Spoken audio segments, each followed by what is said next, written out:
Hello friends, આજે આપણે history GSET નું પેપર છે 2002 નું, જાન્યુઆરી 2002 નું, એના સોલ્યુશન જોઈશું. તો એનો પ્રથમ ક્વેશ્ચન છે, ભારતમાં પ્રાગૈતિહાસિક સંશોધનની શરૂઆત કોણે કરી? જેનો આન્સર છે રોબર્ટ બ્રુસ ફૂટ. સેકન્ડ ક્વેશ્ચન, થર્મોલ્યુમિનિયસ કાળગણના જે છે એ કાળગણના ડેટિંગ મેથડમાં શાનો ઉપયોગ થાય છે? તો એમાં માટીના વાસણો ને આધારે કાળગણના કરવામાં આવે છે. ત્રીજો ક્વેશ્ચન, લોમસ ઋષિ ગુફા કોની માટે હતી? તો એ આજીવક સંપ્રદાયના લોકો જે છે એની સાથે સંકળાયેલી છે. આજીવક સંપ્રદાય જે છે એની 4 ગુફાઓ છે. એક તો આપણે જે જોઈએ લોમસ ગુફા, એ સિવાયની બાકીની 3 ગુફાઓ તો વિશ્વકર્મા ગુફા, કરણ ચોપર ગુફા અને સુદામા ગુફા, આ 4 ગુફાઓ બિહારમાં આવેલી છે અને એ આજીવક સંપ્રદાય સાથે સંકળાયેલી છે. પછી ધરતી પરના દેવ કોને માનવામાં આવે છે? ચોથો ક્વેશ્ચન, તો ધરતી પરના દેવ અગ્નિને માનવામાં આવે છે. અગ્નિ જ એક માધ્યમ છે જેના દ્વારા આપણે માણસ તરીકે દેવતાઓને ભોગ પહોંચાડી શકીએ છીએ એવું માનવામાં આવે છે, એટલે અગ્નિને ધરતી પરના દેવ માનવામાં આવે છે. બ્રાહ્મણી લિપિની ઉકેલવાનું કોને શરૂ કર્યું? પહેલી ઉકેલી કોની હતી? તો કે જેમ્સ પ્રિન્સેપે બ્રાહ્મણી લિપિનો ઉકેલ કર્યો હતો. આ સિવાય બ્રાહ્મણી લિપિ સિવાય પણ ખરોષ્ઠી લિપિ પણ છે, પણ આ ક્વેશ્ચનમાં બ્રાહ્મણી લિપિ વિશે પૂછ્યું છે તો એમાં જેમ્સ પ્રિન્સેપ આન્સર આવશે. ગૌતમ બુદ્ધના ચિહ્નો કયા? સ્મૃતિ ચિહ્નો જેના દ્વારા આપણે એમની પૂજા કરતા હતા, એમના અનુયાયીઓ. તો એક બોધિ વૃક્ષ છે, બીજું પદ ચિહ્ન છે અને ત્રીજું સ્તૂપ છે.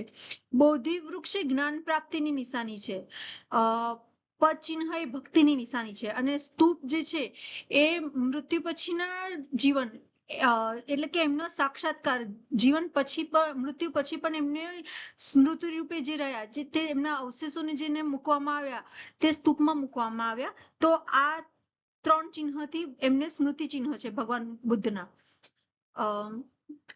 7મો ક્વેશ્ચન, નગનિકા કોના રાણી હતા? તો એ ગૌતમી પુત્ર જે સાતકર્ણી હતા એમના પત્ની હતા. કયો રાજા જૈન ધર્મ પ્રત્યે જોગ ધરાવતો હતો? તો આમાં જે ઓપ્શન આપ્યા હતા તેમાંથી એક આન્સર ખારવેલ છે. જે ખારવેલ રાજાઓ હતા તે જૈન ધર્મ પ્રત્યે વધારે ફોલોવર્સ હતા અને એમનું જોગ જૈન ધર્મ તરફ હતો. 9મો ક્વેશ્ચન છે, ગુપ્ત રાજવી ન્યાય આપવા માટે કોની સલાહ લેતા હતા? તો ગુપ્ત રાજવી જે છે એ સલાહ માટે મહાદંડનાયક જે છે એની સલાહ લેતા હતા. 10મો ક્વેશ્ચન, ગુપ્ત રાજવી ન્યાય આપવા માટે મહાદંડનાયકની સલાહ લેતા. એ જ સમયે બીજા 2 મહત્વના પદ હતા. એમાં એક પદ ઉપારિક છે. ઉપારિક એ ગવર્નર જનરલ તરીકે ઓળખાય છે અને બીજું એક મહાપ્રતિહારો. મહાપ્રતિહારો એ ડોર કીપર તરીકે કાર્ય કરે છે. એટલે 3 ગુપ્ત સમયના 3 અગત્યના પદ કહીએ તો એક મહાદંડનાયક જે ન્યાય સાથે સંકળાયેલા છે, બીજા ઉપારિક છે જે ગવર્નર સાથે સંકળાયેલા છે અને પ્રતિહારો જે ડોર કીપર તરીકે નું કામ કરતા.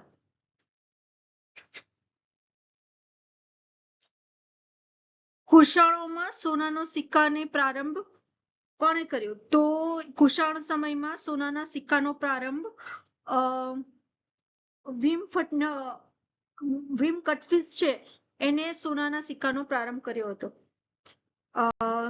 ત્યારબાદની સ્લાઇડ છે, શંકરાચાર્ય દ્વારા સ્થાપેલા 4 મઠોની યાદી. તો દ્વારકા મઠ, બદ્રીનાથ, કાચી અને પુરી, 4 દિશામાં 4 મઠોની સ્થાપના શંકરાચાર્યએ કરેલી છે. હવે એમાં દ્વારકા મઠ છે જે એ આપણા ગુજરાતમાં જ આવેલું છે અને એ શારદા મઠ તરીકે ઓળખાય છે અને એ સામવેદ સાથે સંકળાયેલું છે. એ મહત્વનું છે પરીક્ષાની દ્રષ્ટિએ, એટલે આપણે વધારે એને ધ્યાન આપીશું. અંગની રાજધાની કઈ છે? તો અંગની રાજધાની ચંપા હતી.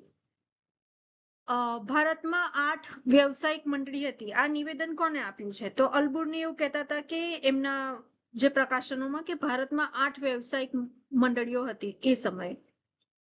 પુલકેશી II ના કયા વંશના રાજા હતા? તો પુલકેશ II ચાલુક્ય વંશના રાજા હતા. રાજ્યમંત્રીને જમીનનો ભાગ આપવામાં આવતો. આ સંબોધન, આ વાક્ય કોને આપ્યું છે કે એના રાજ્યમંત્રીને જમીનનો ભાગ આપવામાં આવતો? તો યુવાન ચાંગ જે છે એમને આ જણાવ્યું હતું એમના પ્રકાશનોમાં. ચચનામા, સોરી અહીંયા ટાઈપિંગ મિસ્ટેક છે. ચચનામા કોના ઇતિહાસ સાથે સંબંધિત છે? આ ખૂબ મહત્વનો ક્વેશ્ચન છે. એ સિંધના ઇતિહાસ સાથે સંબંધિત છે. તુરક એ ચહેલગાની, એનો અર્થ શું થાય? તો તુરક એ ચહેલગાની નો અર્થ એવો થાય કે 40 ગુલામો.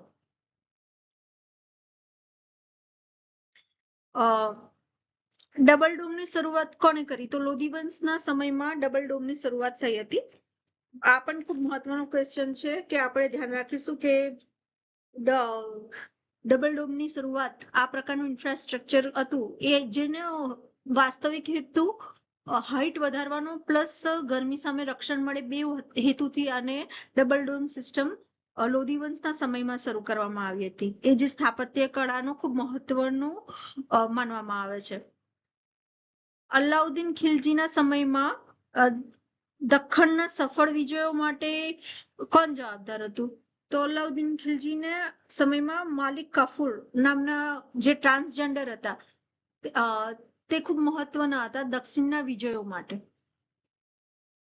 20 નંબરનો ક્વેશ્ચન, સમાનમાં પ્રથમની નીતિ કોણે સ્વીકારી?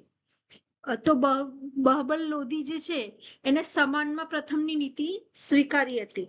એના શાસન કરવાની પદ્ધતિ એવી હતી કે સમાનમાં સૌ પ્રથમ, એટલે એ રાજા જે છે એનું સ્થાન, બધા જ સમાન છે પણ રાજાનું સ્થાન એ બધામાં પ્રથમ નંબરે છે. અને આ નીતિથી એને પોતાનું શાસન વ્યવસ્થા કાયમ કરી હતી. ફતહ સલ્તનીના લેખક કોણ છે? ઈસમી જે છે એ ફતહ સલ્તનતના લેખક છે. મુગલ ચિત્રકળામાં કોના સમયમાં શિખરે હતી? તો જહાંગીરના સમયમાં મુગલ ચિત્રકળા શિખર સ્થાન પર હતી. એવું કહેવામાં આવે છે જહાંગીર વિશે કે જહાંગીર એવું કહેતા કે કોઈ પણ ચિત્રની રેખા જોઈને, એને આકૃતિ જોઈને હું કહી શકું કે આ કયા ફેમસ પેન્ટર દ્વારા બનાવવામાં આવ્યું છે. એટલે એનું ચિત્રકળાનું જ્ઞાન અને એનો એ પ્રત્યેનો ઝુકાવ કેટલો હશે આપણે જાણી શકીએ છીએ. એના દરબારમાં મહાન ચિત્રકારોને એને સ્થાન આપ્યું હતું. હુમાયુના ભાઈ કોણ હતા? તો હુમાયુના ભાઈ હિન્દાલ, અસ્કિન અને કામરાન, આ 3 હુમાયુના ભાઈ હતા. ખૂબ મહત્વનો ક્વેશ્ચન છે. એ 2002 પછી 2026 સુધીમાં 2 થી 3 વખત પૂછવામાં આવેલો ક્વેશ્ચન છે. તો યાદ રાખીશું કે હુમાયુના ભાઈ, સોરી આ હિન્દાલ, અસ્કિન અને કમરાન, આ 3 છે. મનસબદારી પ્રથામાં માસિક અનુપાતની શરૂઆત શાહજહાએ કરી. મનસબદારી પ્રથા જે છે એમાં માસિક અનુપાત, એમાં શાહજહાએ આની શરૂઆત કરી છે. અંબરની રાજધાની કઈ છે? તો રાજધાનીના નામ અહીંયા પૂછે છે. અંબર એ હતી કછવાહાઓની કેપિટલ. પછી જોધપુર હતું એ રાઠોડ વંશનું કેપિટલ હતું. ને કોટા જે છે હટાઓ નું કેપિટલ હતું. એટલે પહેલાના સમયમાં જે કેપિટલ હતા એની વાત કરવામાં આવી છે. રાય એટલે કે જમીન મહેસૂલનો રાજ્યનો જમીન મહેસૂલ હોય એમાં જેમાં રાજ્યનો હિસ્સો હોય એને રાય કહેવામાં આવે. તો એ કયા શેરશાહના સમયમાં એનો દર કયો હતો? શેરશાહ સૂરી જે છે એ ઘણા બધા રેવન્યુના સુધારાઓ માટે મહત્વના એમનું યોગદાન રહ્યું છે. તો જે રાય છે એ એક એમનું જમીન મહેસૂલનું રાજ્યનો હિસ્સાનો પાર્ટ છે. અને એ કેટલો હતો? તો કે 1/3 હતું એ જમીન મહેસૂલ તરીકે રાય તરીકે લેવામાં આવતું હતું. પટેલ એ કયા સ્તરના અધિકારી છે? તો કે ગ્રામ સ્તરના. અકબરના સમયમાં સર્વોચ્ચ મનસબ કયા રજપૂત વંશને મળતું હતું? તો કછવાહા વંશના જે રજપૂત વ્યક્તિ હતા કછવાહા વંશના, એમને માનસી જે એનું અહીંયા નામ નથી પ્રશ્ન પૂછાયો, પણ એ માનસી હતા, એમને સૌથી વધુ મનસબ મળતું હતું.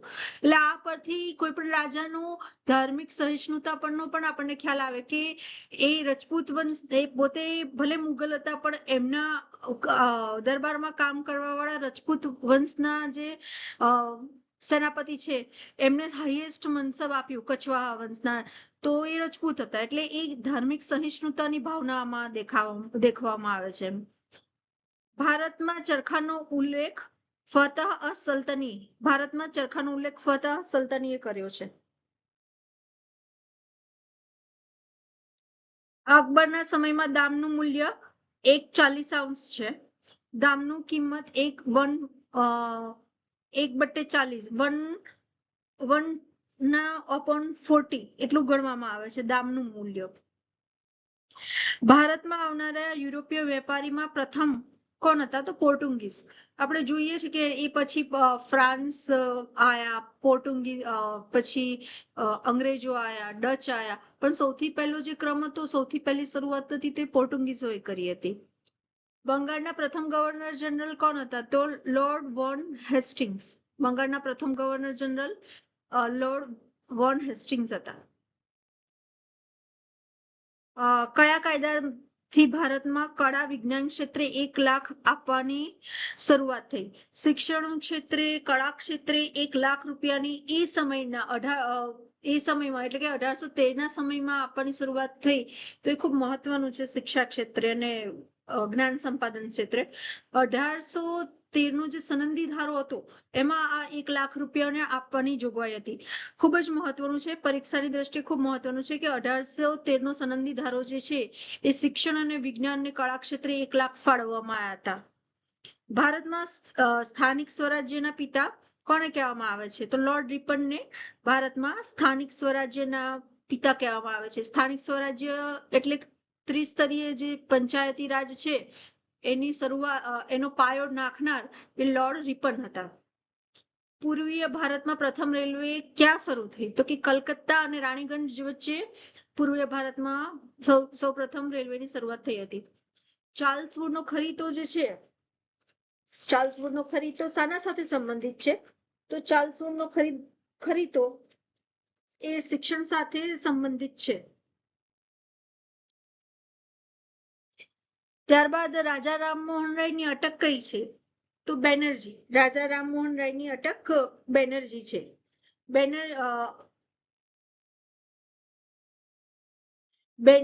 અને એ બંધોપાધ્યાય પણ તરીકે પણ ઉલ્લેખ છે. એટલે રાજા રામમોહન રાયની અટક બેનર્જી, બંધોપાધ્યાય. જો બીજો ઓપ્શનમાં બંધોપાધ્યાય હોય તો આપણે એ ટીક કરી શકીએ.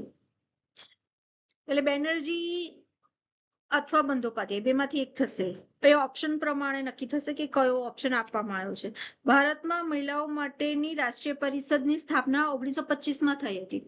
ભારત માટે મહિલા માટેની રાષ્ટ્રીય પરિષદની સ્થાપના 1925માં થઈ હતી. 40મો એક ક્વેશ્ચન જે આમાં નથી. તો 1857નો સંગ્રામ જે છે, આઝાદી માટેનો જે સૌથી મહત્વનો સંગ્રામ જેનાથી આપણે શરૂઆત થઈ, તે 10મી મેના રોજ શરૂઆત કરવામાં આવી હતી. 10મી મે 1857ના રોજ 1857ના સંગ્રામ જે છે, રિવોલ્ટ છે, એની શરૂઆત કરવામાં આવી.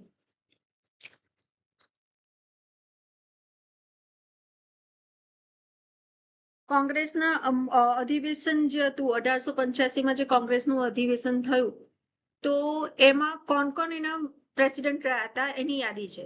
તો પહેલું હતું એ મુંબઈમાં 1885નું પ્રથમ જે અધિવેશન છે મુંબઈમાં ભરાયું, ને WCG બેનર્જી છે એ એમના પ્રેસિડેન્ટ હતા. ત્યારબાદ કલકત્તામાં, અને એ દાદાભાઈ નવરોજી ના અધ્યક્ષતામાં થયું સેકન્ડ. એટલે 85 પછી 86, 1986માં દાદાભાઈ નવરોજીના અધ્યક્ષતામાં કલકત્તામાં અધિવેશન મળે છે. 1887માં બદરુદ્દીન તૈયબજી ની અધ્યક્ષતામાં અધિવેશન મળ્યું, અને 1888માં જ્યોર્જ યુલે અધ્યક્ષ રહ્યા હતા. આમ આ શરૂઆતનો જે તબક્કો છે 85, 86, 87 ને 88 એ ખૂબ મહત્વના સાલો છે, એટલે એ મોટાભાગે પરીક્ષામાં એકાદ ક્વેશ્ચન પૂછાઈ જ જતો હોય છે. તો યાદ રાખીશું 85માં WC બેનર્જી મુંબઈમાં, બીજું અધિવેશન 86માં કલકત્તામાં અને દાદાભાઈ નવરોજી અધ્યક્ષ હતા, 87માં બદરુદ્દીન તૈયબજી અને 88માં જ્યોર્જ યુલે. રોલેક્ટ એક્ટની જવાબ આમાં લખવાનો રહી ગયો છે, પણ સોરી, પણ રોલેક્ટ એક્ટની જે રોલેક્ટ એક્ટનું જે પેલું સમિતિ હતી એમાં 2 ભારતીયોની સ્થાપના થઈ હતી. સોરી, રોલેક્ટ એક્ટની જે પરિષદ છે એમાં 2 ભારતીયો હતા.